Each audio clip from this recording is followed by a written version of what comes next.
Welcome to episode 56 of the Make Saints podcast. I'm Drew Downs, and this one is called Good Morning, Friends.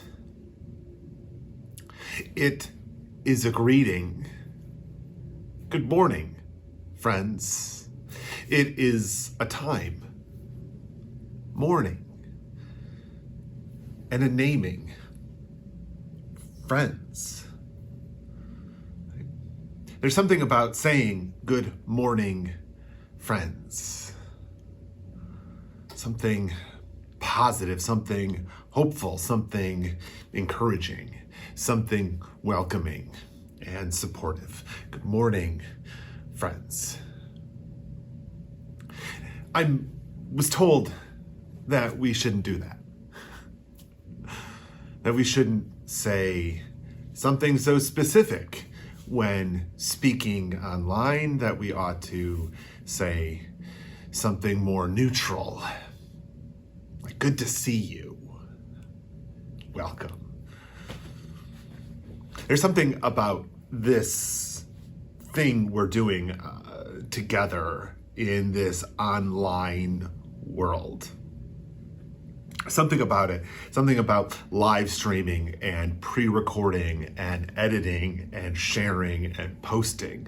There's something about reels and shorts and live streams that make this whole thing muddled and confusing, and considering each other in the midst of that it's a whole thing. Now, one of the things about the internet, about being online in general, is that it is dislocating. The internet is fundamentally asynchronous. Right? Go back to my episode 38, The Biggest Challenge to Communication, if you want to get into the particulars of the difference between synchronous and asynchronous. I explore that in that episode. But fundamentally, there's something about the internet, about our being atomized in our different places, that we have to see as fundamentally asynchronous, even meaning these things happen at different times.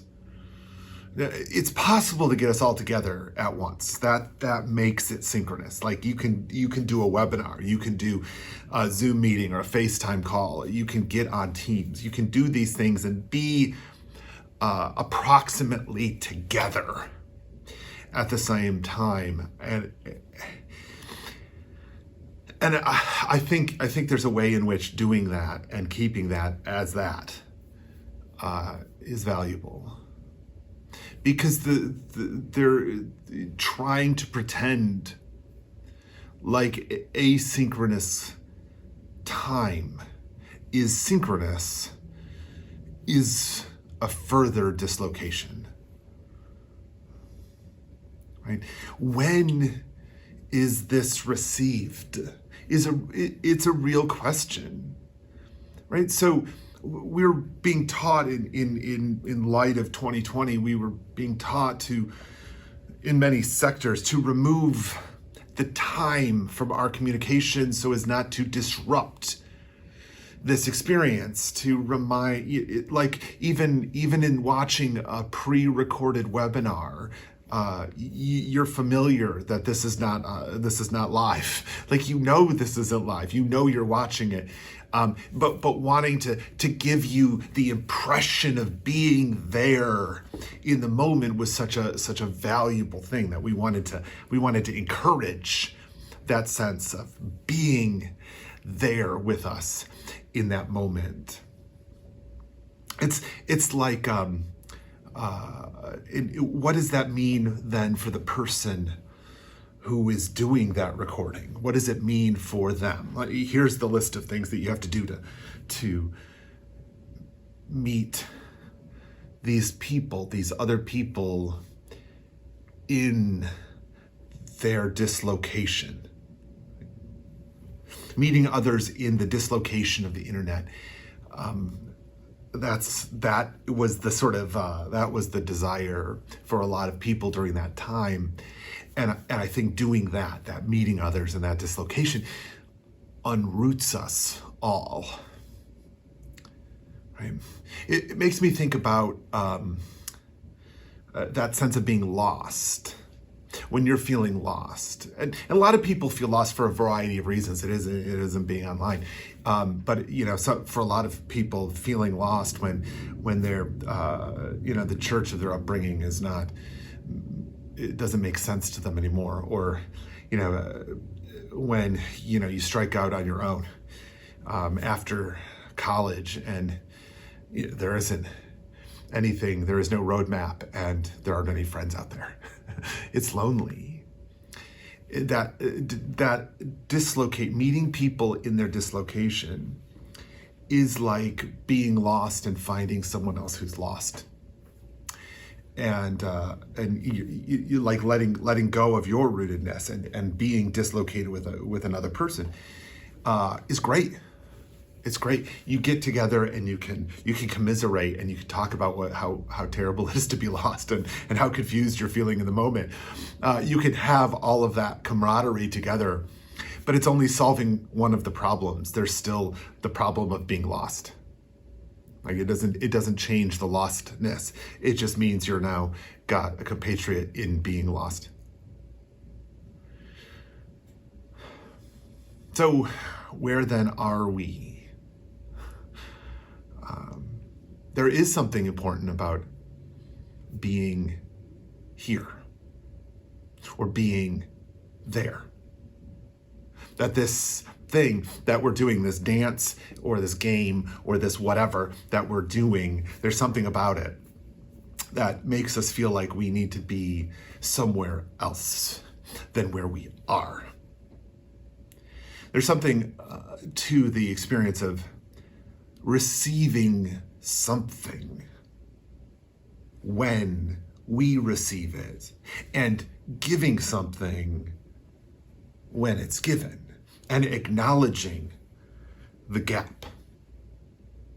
There's something valuable to acknowledge that gap, because it's like acknowledging another person and their circumstances, and your person and your circumstances, and not pretending these things don't exist, but in fact acknowledging them and suggesting that this thing that's happening can be and continues to be valuable anyway, that there is something that can be done in that, right? So the question is not my attempt to convince you that this time, whatever time I'm recording this, is actually the time that we're spending, that I'm literally in the room with you. Like that, we don't need that. That, in fact, wouldn't even be good for us as a functional, as a way of viewing the world. That wouldn't be an appropriate way of creating relationship online anyway, even. Like there's nothing healthy about that. That's lying, that's deceiving, that's distortion, that is fantasy. It's a means of abdicating responsibility. So really, when am I offering this? That is where the message resides. It doesn't have to be where you are. You receive it where you reside, and hopefully it's a message that can translate. It's not a message that lasts only 2 seconds and then can disappear. Hopefully it's a message that can transcend those boundaries regardless. That I can share with you something today, that I can say to you, good morning, friends. And regardless of the day, whether it's today or some other day, it's not going to be today. I'm not recording it on the day I will send this out, right?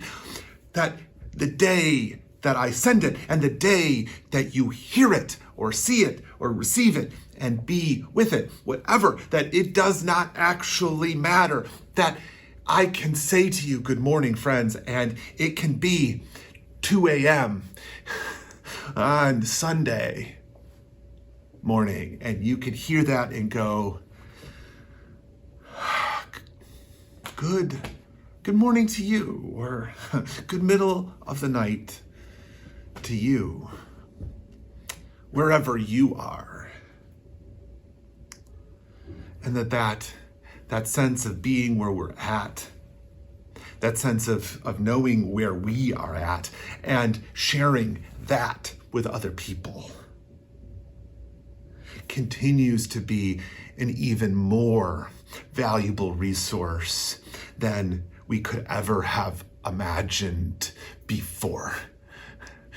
That we could do this thing, well, all the stuff that we're doing, from social media to newsletters online to handwritten notes to phone calls to all the things that we do, all of the ways that we communicate with other people. Like this I'm here and you are there, and we are somehow finding each other, even from beyond the grave.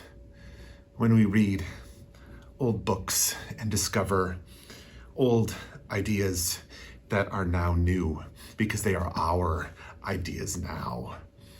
Or we hear a podcast, regardless of when it was recorded, we hear in it a nowness and a thenness. And they don't need to hide. We don't need to hide the distance between those two things, because we see a synergy between them that is greater than anything else, right?